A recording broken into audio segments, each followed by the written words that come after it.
Hello guys, current affairs funda में आप सभी का स्वागत है। तो देखिए, यूनियन पब्लिक सर्विस कमीशन ने असिस्टेंट कमांडेंट्स ग्रुप ए इसके रिक्रूटमेंट के लिए एडवर्टीजमेंट जारी कर दिया है। इसके तहत आप सेंट्रल आर्म्ड पुलिस फोर्सेस, जिनमें बीएसएफ, सीआरपीएफ, सीआईएसएफ, आईटीबीपी और एसएसबी हैं, इनमें आप लोग चयनित हो सकते हैं। रिटन एग्जामिनेशन डेट भी बता दी है 7 अगस्त 2022। तो देखिए, इस तरह से वैकेंसीज़ यहाँ पर बटी हैं। बीएसएफ में 66, सीआरपीएफ में 29, सीआईएसएफ में 62, आईटीबीपी 14, एसएसबी 82। तो टोटल वैकेंसीज़ हैं 253। बाकी आप देख सकते हैं, reservation will be given effect to as per policy of the government. 10% of the vacancies are earmark for ex serviceman. तो जो 10% वैकेंसीज हैं उन्हें एक्स सर्विसमैन के लिए ईयर मार्क किया गया है। तो सब कुछ जानेंगे इस एडवर्टीजमेंट के बारे में, अंत तक आप जरूर देखिएगा। तो देखिए, यूनियन पब्लिक सर्विस कमीशन ने, और लास्ट डेट आप जानेंगे कि 10 मई 2022 है। तो लास्ट डेट यहाँ पर बता दी गई है। Central armed police force assistant commandant examination 2022। तो यहाँ पर आप ऑनलाइन करना शुरू कर दीजिए। www.upsconline.nic.in पर जाकर आप अप्लाई कर सकते हैं। याद रखें, जब अप्लाई करें तो आपका जो कोई भी एक फ़ोटो आईडी कार्ड है, जैसे आधार कार्ड है, voter card, PAN card, passport, driving licence, इनमें से कोई भी एक आपके पास होना चाहिए, उसकी डिटेल्स, क्योंकि आपको इसमें फॉर्म में फिलअप करनी पड़ेगी। तो लास्ट डेट मैंने आपको बता दिया है 10 मई 2022 है। और आप इसमें यदि अपनी एप्लीकेशन विड्रॉ करना चाहें तो वो भी आप बाद में कर सकते हैं। 17 मई से 23 मई तक आप विड्रॉ भी अपनी एप्लीकेशन कर सकते हैं। तो ये डेट याद रखिएगा। ऑनलाइन अप्लाई हो चुका है, इसमें शुरू हो चुका है, और लास्ट डेट है इसकी 10 मई। चलिए आगे देखेंगे इसके बारे में क्या क्या है इसमें। तो देखिए, मिनिमम एजुकेशनल क्वालिफिकेशन अगर की हम बात करें तो बैचलर्स डिग्री यहाँ पर चाहिए। तो ग्रेजुएशन सिंपल यहाँ पर मांगा है। और उसके बाद अगर हम देखें फ़ीस की बात करें तो फीस में फ़ीमेल, एससी, एसटी कैंडिडेट्स, इनके लिए कोई फ़ीस नहीं है। और इनके अलावा जो कैंडिडेट्स बचते हैं उनके लिए 200 रुपये फ़ीस है। बाकी आप यहाँ पर यदि आप ऑनलाइन पेमेंट करते हैं, जैसे debit card, credit card, UPI payment या इंटरनेट बैंकिंग, तो ये आप 10 मई तक कर सकते हैं।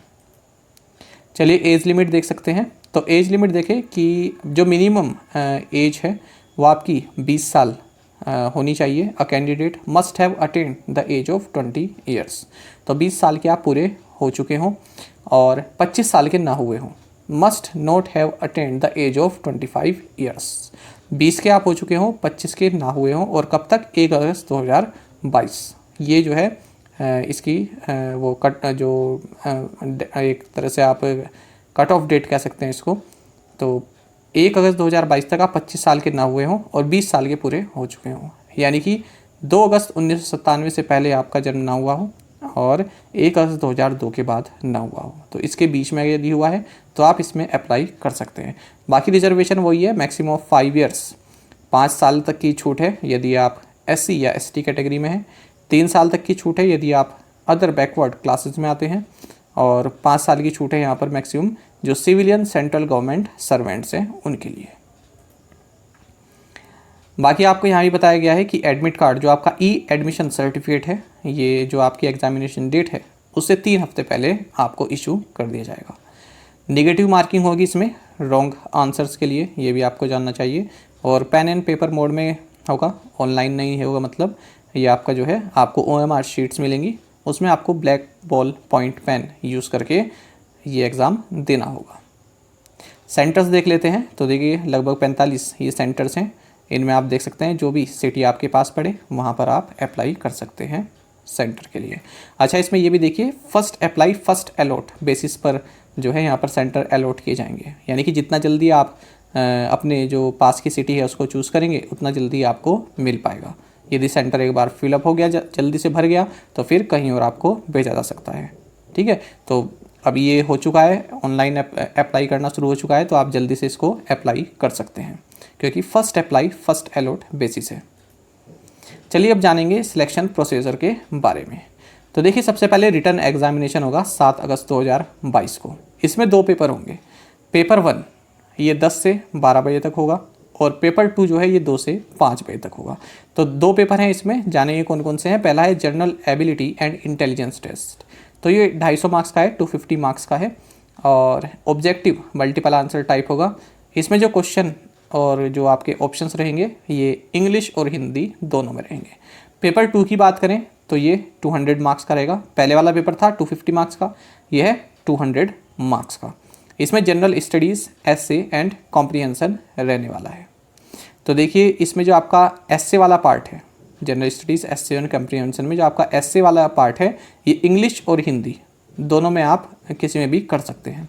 लेकिन जो आपका प्रेसी राइटिंग है, कॉम्प्रिहेंशन कंपोनेंट्स हैं और अदर कम्युनिकेशन लैंग्वेज स्किल्स हैं, ये केवल आपके इंग्लिश में ही आप इसको कर सकते हैं। तो इस बात को आप ध्यान दीजिएगा।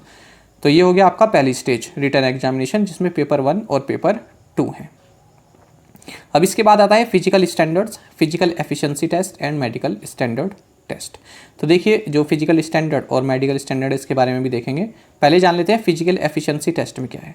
तो 100 मीटर्स की रेस है, मेल के लिए 16 सेकंड्स में करनी है, फीमेल को 18 सेकंड्स में करनी है।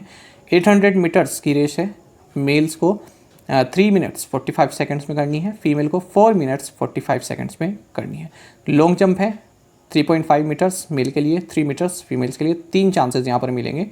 शॉर्ट पुट 7.26 kgs, यहाँ पर 4.5 मीटर्स हैं मेल के लिए, फीमेल्स के लिए ये इवेंट नहीं है। तो ये आप जानेंगे। आगे बढ़ते हैं। उसके बाद जो तीसरी स्टेज है ये है आपका इंटरव्यू या फिर पर्सनैलिटी टेस्ट। तो देखिए यहाँ पर जो भी मेडिकल स्टैंडर्ड है उस पर जो आप पास हो जाते हैं, मेडिकल स्टैंडर्ड हम भी देखेंगे। तो मेडिकल स्टैंडर्ड्स में जो पास हो जाते हैं उनको इंटरव्यू या फिर पर्सनैलिटी टेस्ट के लिए बुलाया जाएगा। और ये जो इंटरव्यू पर्सनैलिटी टेस्ट है ये 150 मार्क्स का है, तो काफ़ी अच्छा वेटेज है, 150 मार्क्स का है। अब अगर हम फोर्थ देखें तो अब है फाइनल सिलेक्शन या फिर मेरिट। तो मेरिट किस हिसाब से मिलेगी, जो रिटर्न एग्जामिनेशन आपका हुआ है और जो इंटरव्यू और पर्सनैलिटी टेस्ट है इसके बेसिस पर।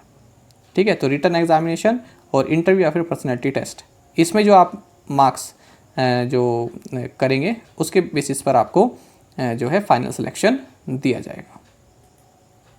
तो देखिए यहाँ पर है वो फिजिकल स्टैंडर्ड जो हमने दूसरी स्टेज देखी थी रिटर्न एग्जामिनेशन के बाद, फिर दूसरी स्टेज थी ना फिजिकल स्टैंडर्ड, फिजिकल एफिशिएंसी और मेडिकल। तो देखिए यहाँ पर देखिए जो मैन के लिए है ये हाइट 165 सेंटीमीटर मिनिमम होनी चाहिए, वीमेन के लिए 157, चेस्ट 81 सेंटीमीटर मैन के लिए, वेट मिनिमम 50 kg होना चाहिए जो मैन है पुरुष हैं, और महिलाओं के लिए 46 kg होना चाहिए। बाकी आई साइड आप देख सकते हैं, बेटर आई करेक्टेड विजन जो है 6/6 और वर्स आई करेक्टेड विजन 6/12, ऐसे नियर विजन आप देख सकते हैं। तो ये पूरी डिटेल है, मैंने आपको संक्षेप में पूरी जानकारी इसके बारे में दे दी है। यदि आपकी एज है इस फॉर्म को फिलअप करने के लिए तो मेरे हिसाब से आपको ज़रूर करना चाहिए, और ठीक ठाक वैकेंसी है इसमें, और एग्जामिनेशन के लिए टाइम भी है, अगस्त में इसका पेपर है, तो अच्छे से आप तैयारी भी कर सकते हैं। कोई भी अगर आपका डाउट होगा तो कमेंट बॉक्स में ज़रूर दीजिएगा, और साथ ही आप करंट अफेयर्स फंडा को टेलीग्राम पर भी ज्वाइन कर सकते हैं। यहाँ पर रेगुलर वीडियो अपडेट्स और करंट क्विज़ हम आप सभी के लिए डालते रहते हैं। साथ ही डिस्कशन ग्रुप में आप किसी भी क्वेश्चन का सोल्यूशन पा सकते हैं। दोस्तों यहाँ पर हमारे करंट अफेयर्स की प्लेलिस्ट भी दी गई है, इसको आप जरूर देखें और अपने दोस्तों के साथ, फेलो एस्पिरेंट साथ हमारे करंट अफेयर्स को शेयर जरूर करें, और ज़रूर बताइएगा कि आप ये फॉर्म फिलअप कर रहे हैं या नहीं। Thank you guys.